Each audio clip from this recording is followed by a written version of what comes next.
На днях в Центре детского творчества состоялся зональный фестиваль «Заурали» 6-го сезона Башкирской юниор-лиги КВН Республики Башкортостан. В фестивале приняли участие сборные команды КВН из городов Сибая, Училы, Абзелиловского и Баймакского районов. Среди присоединившихся к нынешнему движению веселых и находчивых есть как новички, так и опытные ребята.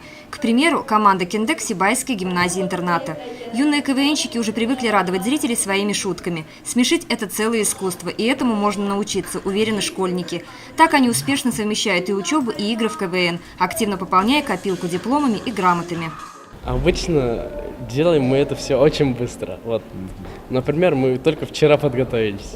Но у нас команда такая, что мы просто-напросто можем все быстро выучить, можем все играть.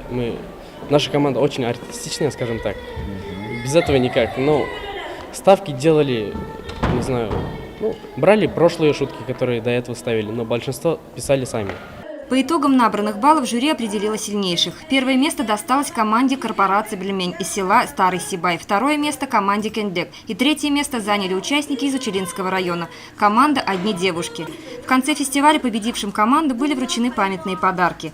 Основными целями и задачами проведения сезонных игр Башкирской юниор-лиги КВН являются популяризация башкирского языка среди обучающихся общеобразовательных и профессиональных образовательных организаций, приобщение обучающихся образовательных организаций к национальной молодежной культуре, а также воспитание у участников патриотизма и любви к родине.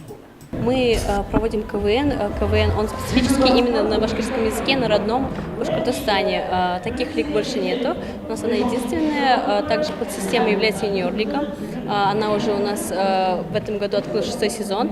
Играет около 45 команд в каждом сезоне. По общим счетам у нас зрителей в одной игре где-то 300-400 человек. И республика об этих играх в курсе, знает.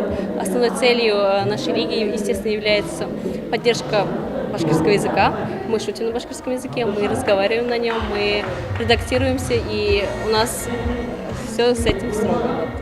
Ирина Оренбургина, Айгуль Хамитова, Ринат Музафаров, Константин Малейкин, Гульгина Раскильдина, телекомпания СТВ.